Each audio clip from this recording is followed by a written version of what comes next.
ఏడాదికి 24 ఏకాదశులు వస్తాయి.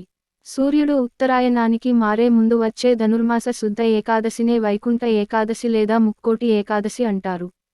కోటి పుణ్యాలకు సాటి ఒక ముక్కోటి ఏకాదశి అని పెద్దలు చెప్తుంటారు. ఈ పండుగను తెలుగు నెలల ప్రకారమే జరుపుకున్న ప్రతి ఏడాది డిసెంబర్ నెలాఖరు లేదా జనవరి నెలలో ముక్కోటి ఏకాదశి వస్తుంది. ఈ రోజున వేకువజామునే లేచి తలారా స్నానం చేసి ఉత్తర ద్వారం గుండా వెంకటేశ్వర స్వామిని దర్శించుకోవడం సాంప్రదాయంగా వస్తోంది. అసలు ముక్కోటి ఏకాదశి అంటే ఏమిటి? ఎందుకు ఈరోజే ఉత్తర ద్వార దర్శనం చేసుకోవాలి? ఇలాంటి విషయాల గురించి ఇప్పుడు తెలుసుకుందాం. సూర్యుడు ధనుస్సులో ప్రవేశించిన అనంతరం మకర సంక్రమణం వరకు జరిగే మార్గం మధ్య ముక్కోటి ఏకాదశి వస్తుంది. ఈ రోజున వైకుంఠ వాకిళ్లు తెరుచుకొని ఉంటాయని వైష్ణవాలయాలలో గల ఉత్తర ద్వారం వద్ద భక్తులు తెల్లవారుజామునే భగవద్దర్శనార్థం వేచి ఉంటారు.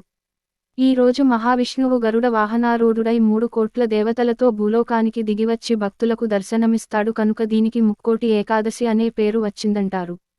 ఈ ఒక్క ఏకాదశి 3 కోట్ల ఏకాదశులతో సమమైన పవిత్రతను సంతరించుకున్నందువల్ల దీన్ని ముక్కోటి ఏకాదశి అంటారని పురాణాలు చెప్తున్నాయి. ముక్కోటి ఏకాదశి నాడే హాలాహలం, అమృతం రెండూ పుట్టాయట. ఈ రోజునే శివుడు హాలాహలం మింగి దేవతలకు అమృతం ఇవ్వగా మహాభారత యుద్ధంలో భగవద్గీతను కృష్ణుడు అర్జునునికి ఇదే రోజున ఉపదేశించాడని విశ్వాసం. వైకుంఠ ఏకాదశి విశిష్టత. విష్ణుపురాణం ప్రకారం 2 రాక్షసులు తనకు వ్యతిరేకంగా ఉన్న మహావిష్ణువు వారి కోసం తన వైకుంఠ ద్వారాలను తెరిచాడని, తమ కథ విని వైకుంఠ ద్వారం గుండా వస్తున్న విష్ణు స్వరూపాన్ని చూసిన వారికి వైకుంఠం ప్రవేశం కల్పించాలని వారు కోరారు. అందుచేతనే ఆ రోజును వైకుంఠ ద్వారాన్ని తలపించే విధంగా వైష్ణవ ఆలయాల్లో ద్వారాలను ఏర్పాటు చేస్తారు. మామూలు రోజుల్లో దేవాలయాల ఉత్తర ద్వారాలు మూసి ఉంచుతారు. కానీ ఈ రోజు భక్తులు ఆ ఉత్తర ద్వారం గుండా వెళ్లి దర్శనం చేసుకుంటారు.